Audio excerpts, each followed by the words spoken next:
Bon, asalaamaaleykum wa rahmatullah, maa ngi nuyu ñëpp kenn ku ci nekk sa tur ak sa sant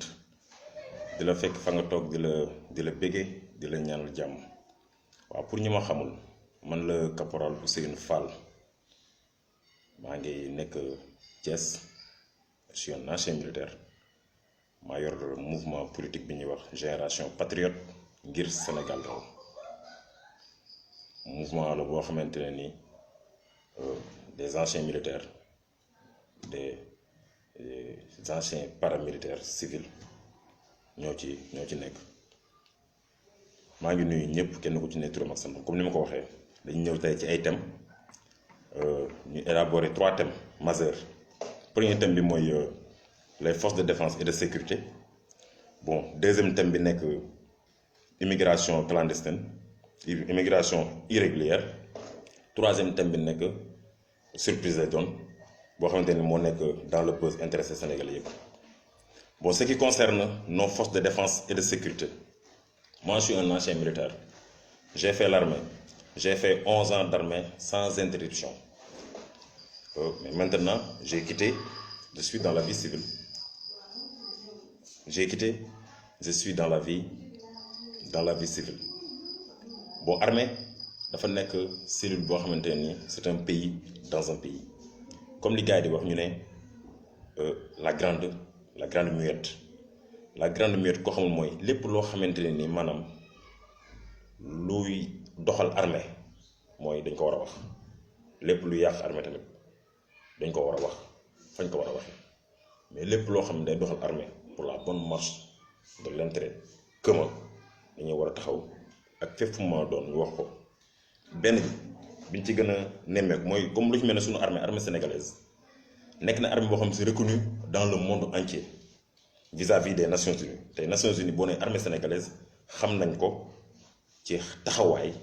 ak dëggoom ak fulla ak fayda boo xamante ne ni mën na doxal lépp loo xam ne mission régalienne la boo xamante ne mooy mission de force de défense et de sécurité. mais tey suñu armée dañu am problème bu mag. Ce qu'on appelle la grande muette, je le répète, dañu am problème bu mag. Problème bi ñu am mooy bi ci njëkk mooy le règlement militaire est archaïque. Napoléon moo bind règlement militaire bi règlement la boo xamante ni vraiment règlement boo xamante ni c'est depuis les indépendances. Règlement armée française ñun moom la ñuy doxalee suñu armée sénégalaise, ce qui est anormal. Donc règlement benn dañ ko war a xool. te armée sénégalaise dem na Golfe, dem na Algérie, dem na Cameroun, dem na Congo, dem na Libéria, dem na Darfour, dem na Liban. Armée sénégalaise dem na fépp ci théâtre d'opération fépp fu mu mën a dem tamit ils sont venus avec des décorations et des médailles. mais médaille bi ci ëpp solo boo xam war nañu ko indaale mooy de conséquent koppar goo xamante ni am na solo pour seeni poste ñoom duñ ko kii. loolu moo tax ñun ñuy wax ne armée sénégalaise war nañ koo xoolaat bu baax a baax xoolaat règlement bi xoolaat surtout nos hommes. Nos hommes sont des braves hommes bu dee bravoure ak personnalité ak fulla ak gëm seen réew patriotisme rek bàyyi ak armée sénégalaise. parce que man xam naa ci dara man j'ai fait la mission en Côte d'Ivoire fépp foo xamante ne nii escorte la ak lu mu sori ñoo dañuy wax ne bu Sénégalais yi demul ñun duñu dem te du Côte d'Ivoire rek fépp ci fi Darfour ba fi gars yi demee noonu la Libéria bi fi gars yi demee noonu la Congo ba fi gars yi demee noonu même le Mali bii bu Sénégalais yi demee dana Sénégalais ñooy jiitu fépp foo xam ne Sénégalais yi dekkuñu fa ñoom ils ne sont pas rassurés. te dañuy wax Nations Unies bu dee français yi bu mu jiitoo armée sénégalaise mooy topp ci ginnaaw kon loolu ñu buñ ko amee de grâce war nañoo gën a respecter suñu am yi parce que souvent man dama koy wax képp ku nekk chef dans l'armée c'est parce que tu as commandé une compagnie et cette compagnie là il y a que des hommes bu fekkee ni compagnie bi dañuy dem à chaque fois qu'ils échouent leur mission yow ci sa bopp tu peux pas devenir un bon gradé, tu peux pas devenir un colonel ou bien un général parce que tamit da ngay échouer sa compagnie saa yu demee échouer ci mission munoo nekk chef d'état-major général des forces armées mais ñi tax ngay am ndam mooy les hommes de troupe en particulier parce que ñoo ëpp ci compagnie kon ñoo war leen gën a respecter bu ñu xoolee situation administrative bi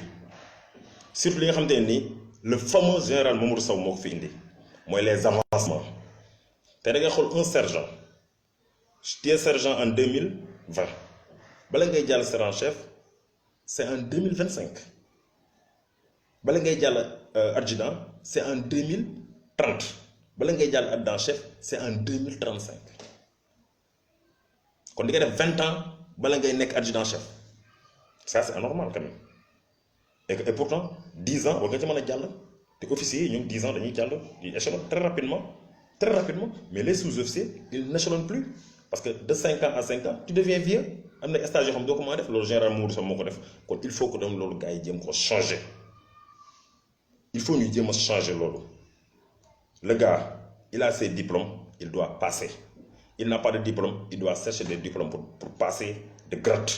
te loolu mooy la vérité moo tax j'imprègne le général Birame Diop moom ci boppam war na gis na loolu te war na cette injustice là war na koo xeex parce que tu peux pas devenir sergent de 30 ans bala ngay nekk adjudant chef il faut nga am 45 ans ou bien 50 ans bientôt la retraite da ngay nekk adjudant chef 2 ans nga retraité te normalement war nga nekk adjudant chef chef de section déroulé 10 ans en tant que chef de section doog a retraité kon avancement yi tamit faa ñu xool ko mooy situation administrative bi ak les mutations day gis tey un soldat bu jël mutation échelon par 2 ans man mon cas avant même bi ma amee problème ba ñu raje ma par injustice ma dem après ci laay may doo ko fay encore samay mutation d'échelon j'avais échelonné de 5 échelons 10 ans 2 ans fois 5 c'est 10 ans mais après bi ma rajee par injustice laa dem topp leen ñu may doog a régulariser samay mutation d'échelon te loolu xam dëgg te du yoon parce que administration moom moo yore lépp lu établissement armée sénégalaise administration bi jaarul yoon te war nañ koo xool nu ñu koy tëggaate mu nekk une administration patriotique sans état d'âme mooy benn ñaar day gis koo xamante ne day déposer mariage il va rester 1 an pour papier de mariage am génn ce qui est anormal et injuste bu dem ak souvent si c'est un officier très rapidement kayitam day génn mais quand tu es sous-officier ou bien quand tu es homme de troupe les chefs ne te respectent pas dans l'armée sénégalaise c'est ça c'est la triste réalité te loolu il faut tamit gars yi xam ko échelon mutation pour sa grade man tey j'étais caporal dans l'armée mais balaa may jot sama mutation pour sama grade de caporal j'ai fait presque 3 ans de caporal rouge après ñoom damay xëy jéem a rappel te normalement quand tu es caporal mois bi ci topp normalement bu dee cette administration elle est dégourdie mois bi ci topp très réglementairement da nga war a jot say droits te armée kenn du ko foowee quoi parce que armée quand on parle de l'État on parle de l'armée c'est l'État tey boo xoolee comme le cas de Mali lu tax Mali am problème parce que Mali l'armée malienne ne peut pas couvrir tout son territoire moo tax tey le Mali n'est pas un État parce que tey boo xoolee terroristes yi dañu koo xaaj 600 kilomètres terroristes yi ñoo ko jël je dis 400 kilomètres voire 500 kilomètres l'État moo ko jël l'État malien moo ko jël 100 kilomètres yi les Touaregs ñoom ñoo ko gérer avec les autres guerres qui sont internes moo tax le Mali n'est pas un État le Sénégal tey bu amee chance nekk un État kon dañoo war a respecter l'armée parce que armée bee tax ñu nekk État bu ñëwee ci situation financière te ñun armée sénégalaise je suis pas leur porte-parole mais tey ku ci mel ne général Mamadou Sow Nogass moo ma def porte-parole armée sénégalaise pourquoi mooy c'est lui qui m'a radié injustement avec un œil j'ai perdu mon œil dans l'armée sénégalaise on m'a radié ni pension ni commission de réforme ni conseil d'enquête ni tribunal militaire ni conseil de discipline kon tey Mamadou Sow mon général moo ma def le porte-parole de l'armée lii fi xewoon ay jamono non j'enchaîne là da leen doon jaay doole libéré leen ci zéro mais après ñoom ils se taisent pour dire en soi-disant que c'est une grande muette mais grande muette la fa am ci ñaawteef il faut gars yi wax ko man dañ ma génn ci armée ci jaay doole moo tax ma ñëw je résiste il faut que ñu résister à la dictature il faut que ñu résister à l'injustice loolu laa gëm tey boo xoolee suñu salaire yi ñun homme de troupe yi nous avons de misérables salaires suñu salaire yi baaxul tey moo tax général Birame lépp loo xamante ni yaa ngi koy def c'est bien beau mais yokk salaire militaire yi moom la gars yi soxla nous voudrions que ñu yokk suñuy salaire man je suis plus dans l'armée on m'a dit insistement mais nee naa le général Mamadou Sow moo ma def leur porte-parole moo tax je parle à leur nom quitte à y laisser ma vie bañu ma ci prison bañu ma ci dara nag man je le dis bañu ma ci prison bañu ma ci dara général Mamadou Sow moom moo ma def leur porte-parole kon il faut ñu yokk salaire gars yi defaral leen ay prime comme ni ñuy defal les députés minables là les ñi nekk ay CSE les minables là nit ñi xam amuñu benn njariñ ci askan wi ñu leen di defalee ay prime jox leen ay millions et des millions ñoom noonu lañu war a yokkee salaire militaires yi une augmentation de salaire de masse salariale globale pour tous les militaires pour toutes grades confondues de général aux soldats de première classe parce que loolu mooy dëgg. Regardez un colonel qui va à la retraite. Tu as moins de 300 000. Et un député qui fait 2 fois 5 ans, 2 fois 2 mandatures de 5 ans. Tu as une retraite de plus de 300 000 francs. Est-ce que ça c'est légal? Un colonel, quelqu'un qui a fait plus de 35 ans de service au service de sa nation, defal lépp réewam en bonne et due forme, en tant qu'un bon patriote, guéral réewam mënul am retraite bu weesu 270 000 te un minable député day taxaw te am retraite boo xamante ne nii mën na plus de 350 000 te comme 2 fois de mandature la def. Est-ce que ça c'est légal? Il faut gars yi bàyyi xel ci loolu. Kon il faut ñu yokk salaire militaires yi surtout les moins gradés surtout les hommes de troupe man laa waxal surtout les caporaux chefs jëm suuf la nañu yokk seen salaire def ko ci salaire de base ba ndax bu ñu retraité mu bañ a wàññeeku. tey boo xoolee un soldat bu retraité tu as moins de 100 un soldat à la retraite tu as moins de 75 000 un soldat à la retraite tu as moins de 75 000 et pourquoi un soldat un jeune militaire engagé quelqu'un qui est engagé à l'âge de 19 ans tu fais 23 ans de service tu as moins de 45 ans léegi 145 ans la mais tu avais moins de 43 ans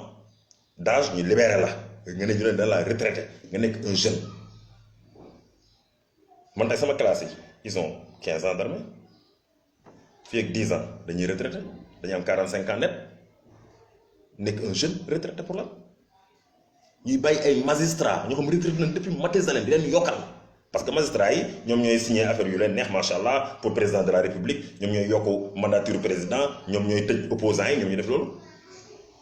affaire de imbécilité yooyu ak affaire de dictature camouflée yooyu la gars yi war a bàyyi te doxul dëgg parce que réew dëgg moo ko yor te dëgg justice moo yor dëgg te dëkk bu amul dëgg boobu du mën a dem kon dëgg gi il faut ñu teg ko quitte à y laisser notre vie loolu lañ gëm nañu yokk salaire militaire loolu général bi laa koy wax li fiy def yëpp c'est bon c'est bien beau mon général jox gars yi ay dara affaire yooyu c'est bien beau mais yokk salaire de base yi ñu am ay salaires yu conséquentes comme les autres là ñun loolu la ñu gëm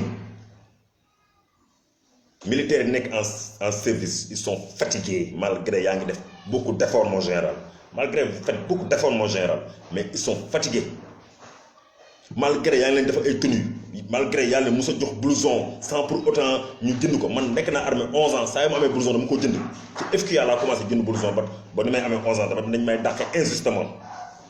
mais ñëw nga tey jox ñu ay blouson c'est bien beau c'est bien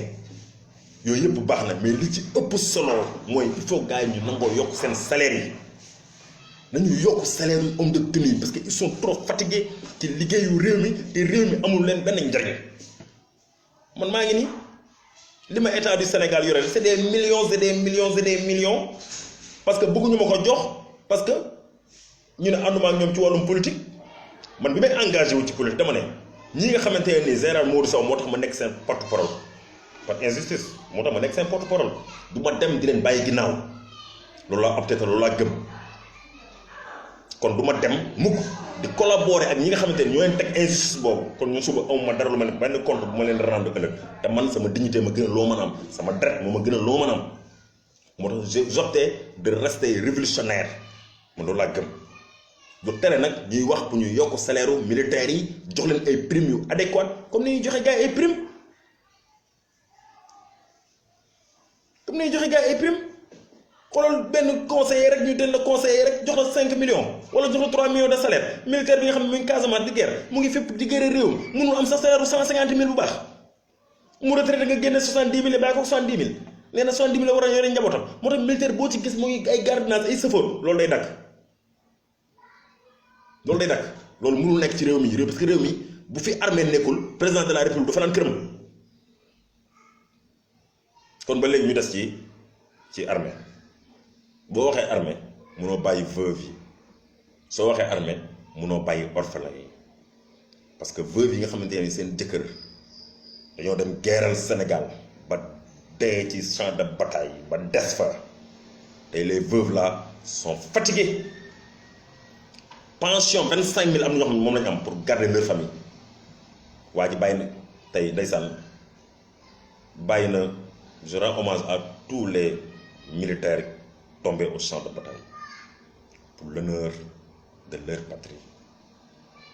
parce que militaire honneur la xam xamul leneen militaire honneur am la am amul leneen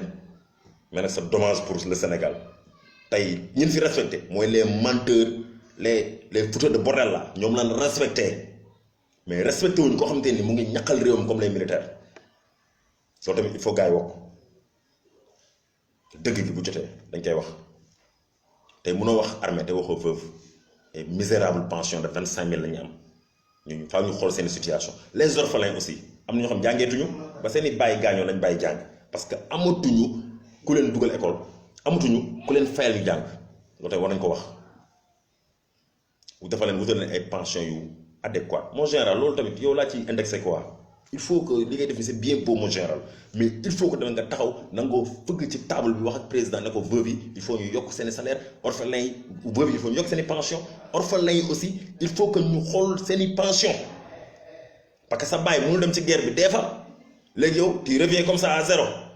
man tey su ma deewoon ci guerre bi sama doom yi perte nañ ñii seen baay dee ci guerre bi ngir l'honneur de leur patrie seen ñoom seen doom yi perte nañ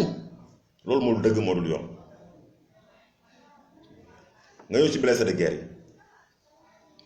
yi les invalides barki démb rek marche fi Macky Sall yabal ay policiers ñu jàpp ne di leen dóor te policiers yooyu di leen dóor suba mën nañoo blessé dem nekk invalide ñun tamit yeneen policiers di leen dóor ñun armée ak police ak gendarmerie dañoo war a xam ne ñoo bokk ndey te ñoo bokk baay la tenue là c'est pas n'importe qui moo koy sol tenue bi gis nga ni mu ndroowee couleur noonu bari couleur noonu ñu noonu ñu war a jaxasoowee nekk benn quand on donne des ordres d'aller taper wala ngeen dem dóor ñoo xamante ni c'est des anciens militaires wala c'est des invalides de guerre des mutilés de guerre dañoo génn seen réew ñu jàppale ngeen di leen dóor police yi woon ngeen bañ doon ak gendarmerie loolu barki démb la yàggul dara kon les invalides là et les blessés ils ont de problèmes de carnet ils ont de problèmes de carnet de pharmacie et de pension man moom sama pension bi xam naa ni du ma ko musaal parce que bu dee pour ma am ko fa ma ñëw relier président Macky Sall pour am ko c'est dommage pour moi et pour ma famille du ma ko musal parce que du ma xalamal président Macky Sall pour samay droit du ma xalamal général bi pour samay droit du ma xalamal n'importe du ma xalamal kenn ngir samay droit maa ngi ñoom dem nañ ci médiateur jox ma dëgg général Cheikh bi ko médiateur waxee kii il faut ngeen dem lise général Cheikh nekk ci la retraité loolu la ko wax kii dafa retraité loolu la ko wax mais man li ma gëm mooy vision bi ma am ak idéologie bi ma am pour dimbali képp koo xamante ni force de défense et de sécurité la muy policier bi di militaire bi gendarme bi parce que boo nee armée rek armée yaay la armée moo jur policier moo jur douanier moo jur gendarmerie moo jur eaux et forêts moo jur ñëpp en grosso modo l'armée dañuy wax défendre leen ba ñoom ñu jot seeni droit moo ma gënal pension moo ma gënal indemnisation kon il faut que gars yi ñu xool retraités yi seen ay pension parce que loolu ëpp solo retraité bu fi retraité tey ay gardiennage gi dem def nañu pension yu adéquat c'est ça la réalité ñun bëgguñu nag yow di wax ci armée di ŋàññi dara mais de temps en temps dina jar nga taxaw ŋàññi ñi nga xamante ne ñoo fi nekkal chef yi nga xamante ne aussi ñoo fi nekkal seeni poche loolu tamit du dëgg du yoon chef bu la defee chef te général wax na ko benn discours am bu fekkee dañ daa def ngay chef yàlla moo la def chef man tey ñi nga xam maa leen seefoon gënuma leen woon ba tey képp ku ma ci gis da nga may respecté parce que man j'ai formé plus de 4000 hommes et il me respecte jusqu'à présent amul kenn koo xamante ne ni su ma gisee du ma jox ñaari loxo parce que fi ma jaar ak ñoom yàlla def loolu kon de temps en temps il faut ñu rappeler chefs yi leur devoir et leur obligation il faut ñu leen di rappeler que ni ñi ngeen di commander juróo leen jëndoo leen règlement militaire et ce règlement là non règlement bi dafa yàgg te règlement française la nañ ko changer nous avons des intellectuels nañ ko changer il faut que nous apportons des solutions yi ñu apporte na ñun leen dong la mooy nous voulons une armée constructive qu'est-ce que cela veut dire une armée constructive tey boo xoolee man j'ai des classes j'ai des promos intelligents nous avons des colonels yu intelligents yu am xam-xam yoo xamante ne boo leen yóbboo ci tubaab bi ëpp ñu leen xam-xam pourquoi tey Sénégal mënuñu am ay ingénieurs pourquoi tey ñun Sénégal armée sénégalaise mënuñu defar munitions pourquoi armée sénégalaise mënuñu defar grenade à main pourquoi armée sénégalaise mënuñu defar arme pourquoi mënuñu defar oto pourquoi mënuñu defar ay chars de combat nous avons les capacités nous avons des hommes intellectuels et intègres dans l'armée tey pont yi ngeen jël ni di ko jox ay tubaab bi ñu ciy lekk ay milliards pourtant génie militaire mën na koo defar mais lan moo tax tey lépp li nga xamante ne génie militaire amoon na ko ci doole ñu jël ko laisser leen en rade suñu solution bi ñu indi apporté ñun mooy suñu génie militaire lañ war a defaraat bu baax a baax ba ñu mën a defar suñuy arme bopp suñuy oto bopp ak suñuy avion de guerre bopp ñu ne made in Sénégal loolu mooy patriotisme mais nag bu fekkee njiit yi nga xam ne ñoo ñu jiite xamuñu made in Sénégal seen doom bu feebaree France lay fajoo seeni doom France la ñuy jànge seeni rakk France la ñuy liggéeyee seeni vacances France lañ koy defee comprendre nga kon ñoom mun ñoo xam made in Sénégal souverainement bi nga soo sax France nga koy commandé ci suñu xaalis kon ñun ñi nga xam ne ñun sommes des patriotes te bëgg réew mi nañuy jaral ñu xeex à tout prix pour ñu am made in Sénégal bouton sax mënu koo defar mënuñu ko defar c'est ça la triste réalité kon nous voudrions une armée constructive ñu mën a defaral suñu bopp dara mën a defaral suñuy munitions bopp mais mën a am suñuy toolu bopp tey man gis naa ni autosuffisance alimentaire en riz bi ñuy wax wala tey affaire de problème mu tabaski yi 400 000 moutons yi sénégalais yi soxla ñun armée bi rek bu ñu mayee tuuti ñu mën nañ ci bay waar woo xamante ne vraiment dinañ dimbali askan wi ñu wax l'armée au service de la nation l'armée au service de la nation et de la religion moo tax je lance un appel solennel à tous ceux qui sont dans la tenue wax na leen tenue bi day jeex tey mais la religion reste il faut que ça soit très clair man maa ngi nii je suis plus militaire mais yàlla def na man Baye Fall laa te loolu laa bëgg a doon ci loolu laay dox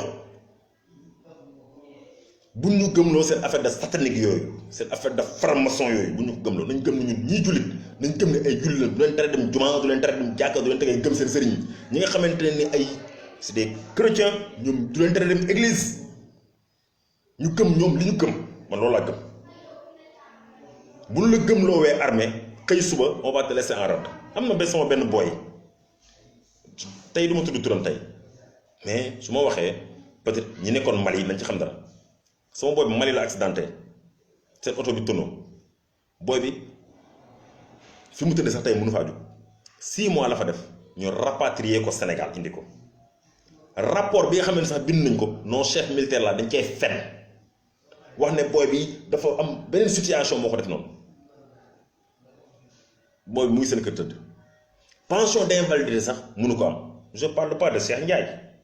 parce que Cheikh Ndiaye li ci waa DIRPA répété man loolu ay mensonges rek laa ko jàppee parce que waa DIRPA ñoom ay bouton lañ bës bouton rek ñu wax ce colonel là man gëmuma ko parce que tey sa doom même bu fekkee ni tey dafa nekk ay erreur da nga ko war a jël en charge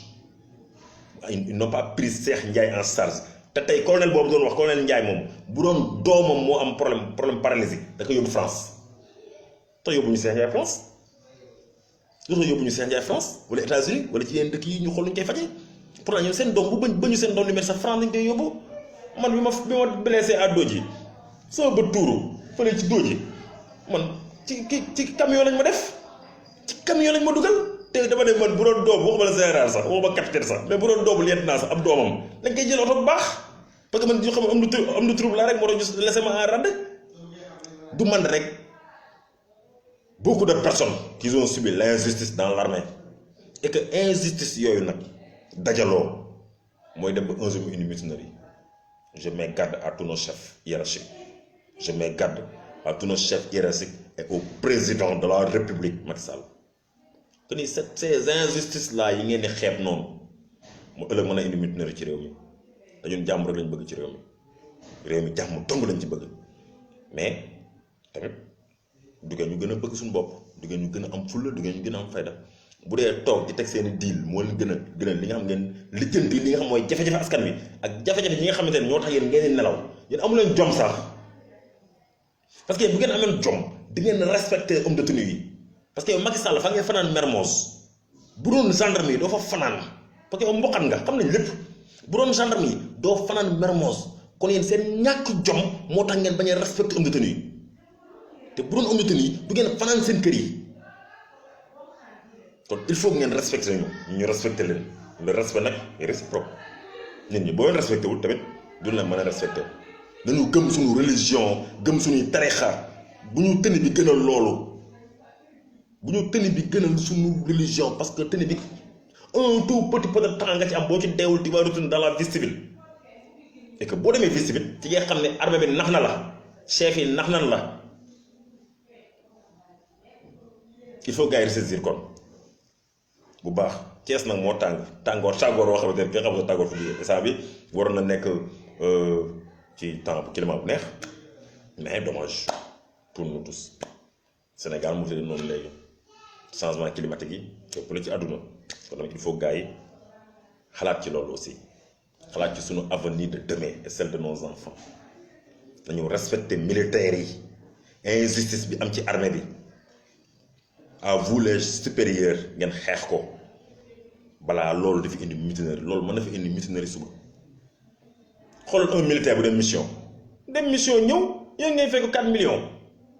te Nations Unies fay ko $1028 par mois durant 15 mois moom mu war a am lu mu dee benn 20 millions mu ñëw ngeen fay ko benn 4 millions jël xaalis bi ci des def ko fu leen neex def ci seen i jënd seen i oto di ci fo di ci naan di ci def lu leen neex léegi ñoom ngeen laissé leen en rade moo tax li xew fële à Ouakam naqari ñépp comment un militaire peut sortir un militaire dans un domaine militaire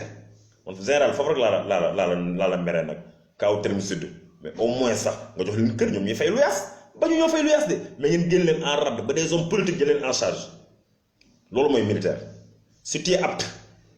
tu es très chaud mais quand tu te blesses tu es minable quand tu es en retraite nag moom fàtte nañ la armée sénégalaise dama koy wax souvent armée sénégalaise xamul delloo njukkal doomam armée sénégalaise du delloo njukkal doomam moom la ngeen a bëgg gars yi bu ñu retraité ñëw ci camp yi di ñaan da ngeen a bëgg gars yi bu ñu retraité ñëw ci camp yi di ñaan man kenn du ma gis ci camp may tàllal loxo et pourtant bu ma fay rajee injustement et indignement sans pension ni rien mais kenn du ma gis may tàllal loxo parce que xam naa ne armée day tardel nit ñi sax man armée dafa maa tardel lu bari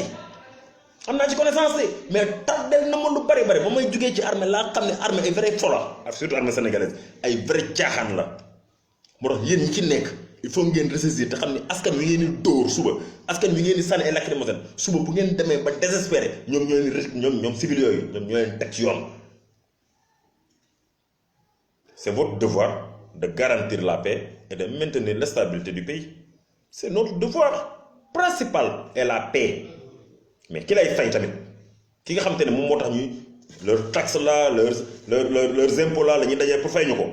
ñoom tamit nañ leen respecté bu baax vraiment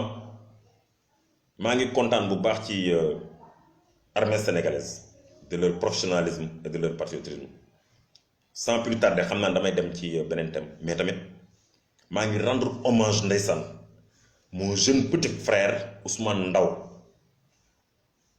je rends hommage mon jeune petit frère Ousmane Ndaw di ko ñaanal yàlla na suuf sedd ci kawam di ko ñaanal àjjana maa ko formé il est de la 2009-3 maa ko formé mais daf ma doon nemmeeku de temps en temps daf ma doon nemmeeku di waxtaan ak man du bari dañ doon waxtaan ku baax la woon yàlla na ko yàlla xare àjjana ak ñëpp ñi xam c'est des disparus militaires yàlla na leen yàlla xare àjjana te oyofal suuf ci seen kaw lii nag dootuñu ko bàyyi déedéet il faut qu'on revienne de temps en temps rappeler à nos chefs que ni tey la famille de Ousmane Ndaw tey warul nekk di souffrir parce que seen doom dafa liggéeyal askan bi ba yàlla jël bakkanam malgré ci leneen la ci feebar wala mais mu ngi ak tënam kon njabootam gi mu doon yor en charge waruñu leen a seetaan na gars yi di éviter bu kenn génnee àdduna ci ñun rek 2 jours ñu sàng ko drapeau bi tagal ko benn genre garab fàtte njabootam nañu bàyyi loolu comme le feu capitaine Thiam bi nekkoon à Dodji mon grand frère là capitaine Mamadou Lamine Thiam moom tamit on a laissé en rade sa famille il était officier et tant d'autres ñi fi dee ñëpp fàtte nañ leen fàtte seeni famille te dañoo liggéeyal réew mi ba dee kon loolu tamit suñu chef il faut ñu xam ko suñu chef il faut ñu xam ko te am fulla am fayda devant ñoom chef civil yooyu ñu wax ak autorité civile yi que militaires yi am na lu ñu war a am militaire bu ci nekk am nga loo war a am militaire war na am kër militaire war na am oto war naa takk ñaareel ba ñetteel ba ñeenteel mais militaire daal yéen blouson ngeen bëgg mu koy sol xam nga topp seen ginnaaw di daw non loolu day dakk dina dakk ci nii wala na dakk ci nee ma dama ko souvent nag les chefs étatiques le cas de l'armée bu ngeen ko mënul régler ñun di leen ñëw jëlee leen fii yéen régler cas bi parce que lii Mali def dàquñu ñu ko de ëpp ñu fit yeneen dëkk yi def dàquñu ñu ko ëpp ñu fit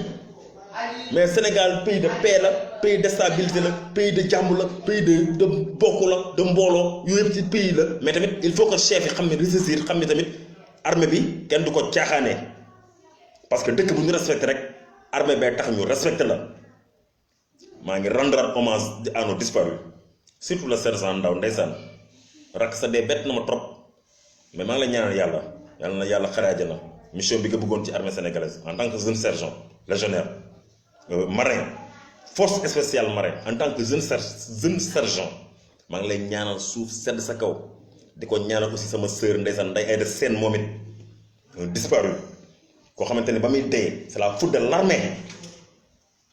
yow comment nga war a soteloo ay doomu jàmbur ñuy sote pépé yi parachute yi te parachute archaïque ba ngeen rey doomu jàmbur ci zéro loolu tamit il faut gars yi xam ko yenn yi du ay secret de défense du ay secret d'état secret d'état xam nga mooy lan ak secret de défense mooy lu jubul mais lu jub kenn du ko nëbb sacrifier ngeen ay doomu jàmbur yu bari man tey vous m'avez sacrifié et aussi vous m'avez laissé en rade et vous croyez que na yombee noonu ci yéen du mus a yomb ci yéen y a des gens qui m'appellent naa ma non bàyyil général bi général Mamadou Sow xam nga ko moo ngi noonu may leen c'est un minable Mamadou Sow ak Cheikh Gueye sont les 2 généraux les plus minables de l'histoire du Sénégal c'est état-major yu gën a minable ne Cheikh Gueye ak Mamadou Sow musul am gars yi ne ma noo faal bul waxee nga mu ne ko Mamadou Sow même ba bàmmeelam dinaa taxaw ne ko yow Mamadou Sow général bu minable nga woon armée yaa yàq armée góor jigéen def bëggoon a def heureusement pour nous ñun ay góor lañ am fulla am fayda te taxawal suñu bopp te dëggal suñu bopp tey mu ngi nii affaire de politique loon def armée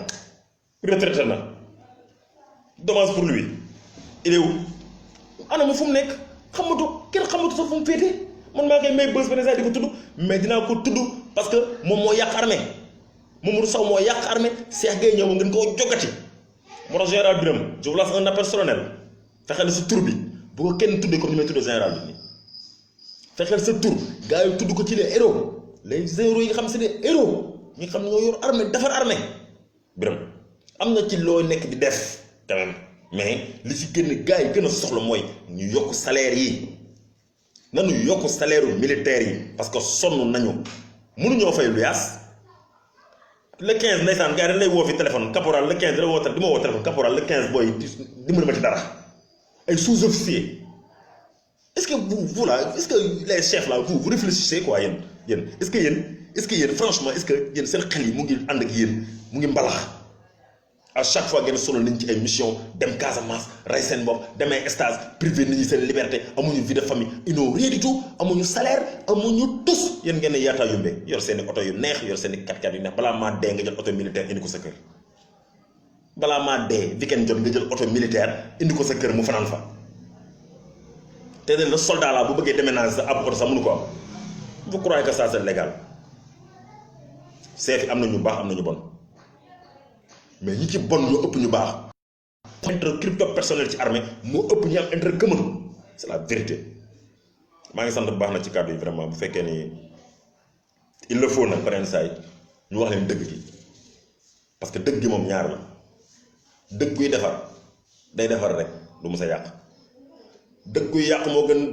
xawma lan loolu amul dëgg du mës a yàq day defar kon nañ nangu di wax dëgg pour ñu mën a defar réew mi parce que réew mi dëgg moo koy defar du leen maa ngi sant ñëpp di leen gërëm ñu ñëw ci beneen thème incha allah rabbi mooy l'immigration irrégulière ci kanam jërëjëf.